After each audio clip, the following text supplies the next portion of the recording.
What's going on, guys? Etika from the EtikaWorldNetwork here, and if you guys kept up with me on Twitter earlier in this week, you would have seen that I got super excited about Phantasy Star Online 2 finally having some kind of a Western release, but it wasn't something as glorified as that. People made it to be a much bigger deal than it actually was, and apparently it just came down to a certain server or something like that being able to allow Western players to jump online.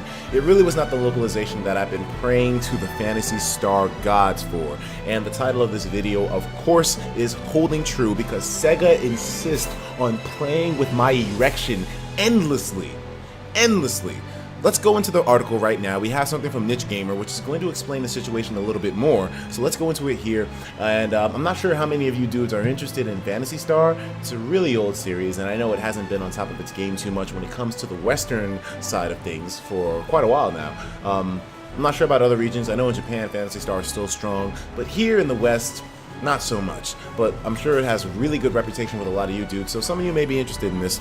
Phantasy Star Online 2 IP block returns and Westerners no longer welcomed, aka Sega plays with their fans' erections once more in regards to Phantasy Star's localization or something along those lines. It's really fucked up, considering that Sega said that they feel like they betrayed their fans. Maybe they were only talking about their Japanese ones, because here in America we're still getting fucked up the asshole with no lube by Sega when it comes to their Phantasy Star Online 2 transfer to the Western side of things. I don't know what the hell's going on here, and I apologize if I seem a little bit frustrated with this, but Phantasy Star Online 2 is probably one of my, Phantasy Star in general is probably one of my favorite RPGs in existence. JRPGs at least, and it's kind of fucked up that we were promised a localization and it's not happening, and then they open up the servers for Western people to jump online at least in a more sensible fashion, and then they close it again.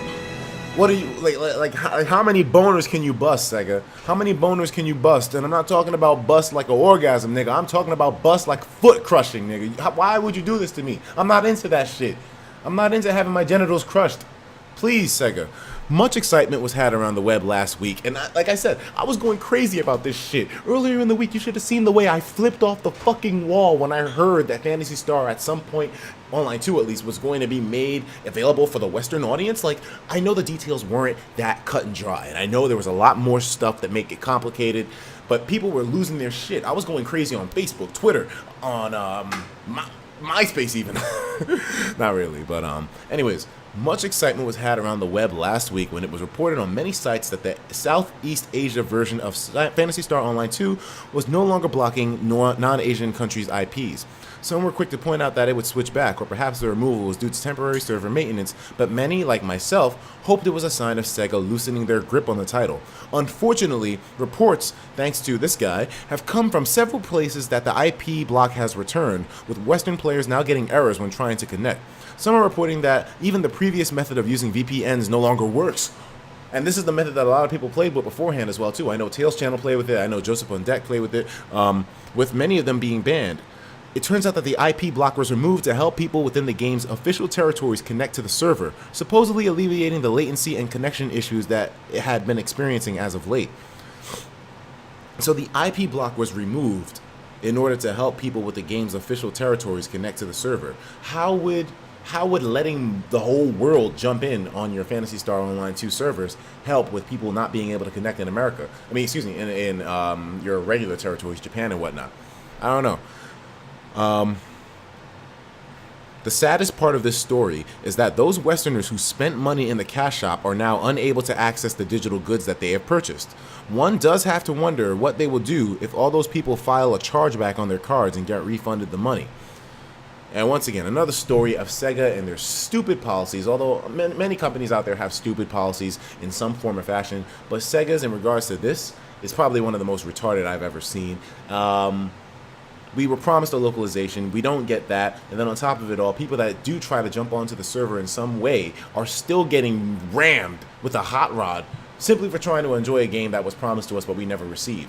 If you don't know, Phantasy Star Online 2 was promised to be Western released years ago, I think back in 2012, even before that maybe.